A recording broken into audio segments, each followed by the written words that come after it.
I've invited a guest to be here to share with us about resilience. He has an absolutely amazing story. He's an entrepreneur, he's an engineer, he's a motivational speaker, he's an author of a brand new book entitled Choosing Resilience. Will you welcome my friend and brother, Tiran Jackson.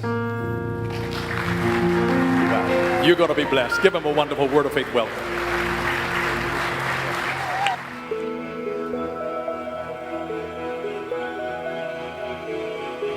What happened at 9:05?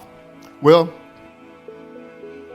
unbeknownst to me or anybody else, we were sitting right above a fuel tank. And that fuel tank had a fuel line. And that fuel line was undersized, taking the fuel from the fuel tank to the outboard engine.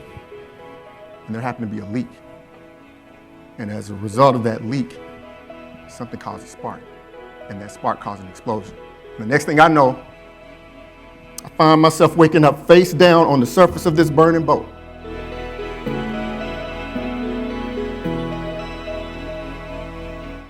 Now here I am, I'm an eternal optimist, and I'm thinking to myself, my wife didn't make it. What they mean is that there must have been a problem with the one airplane that was going back to the clinic and back to the No, she died at that clinic. We didn't want to tell you that before you had to come. So when I talk about that pain, physical pain of having those bruised ribs, fractured vertebrae, fractured pelvis, that was nothing compared to the pain of the heartbreak that I had having to get those words that my wife is no longer here.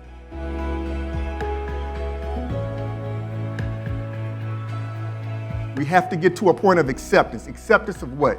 I had to get to a point of accepting my reality.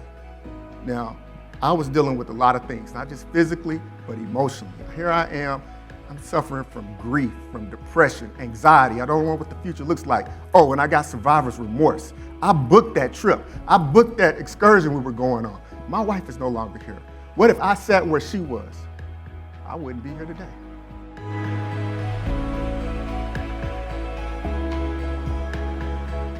I talk to people about resilience and what it is to go through this whole roadmap of resilience. It's resilience, having an obsession for something, getting to a place of acceptance, discipline, that motivation, your attitude, and a process. I won't go into all that tonight, but I just want to say this. Everywhere you got in life, your mind got there first.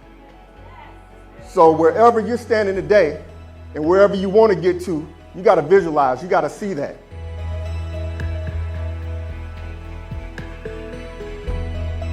So I ask you, with what you're doing in your personal life, with what you're doing professionally here, what are you obsessed with?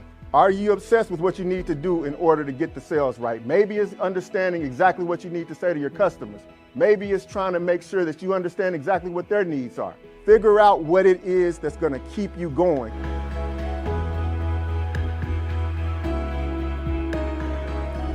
And we were talking about this, and Malika said, well, Ty, if something happens to me, I wouldn't want you to mourn for too long. I'd want you to go back out there and find happiness again.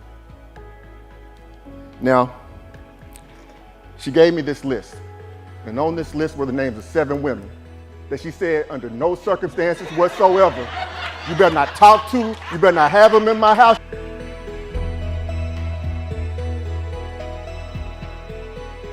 Now, I don't know what adversity, what obstacles, what challenges that you all have, but think about that. What are you going to do when you're facing the next challenge and obstacle in your life? Are you going to sit there and complain about why you can't do the things you need to do? Or are you going to choose to be resilient? Resilience is not about regaining what was lost. It's done. We can't go back there. But what are you going to do to reshape what remains?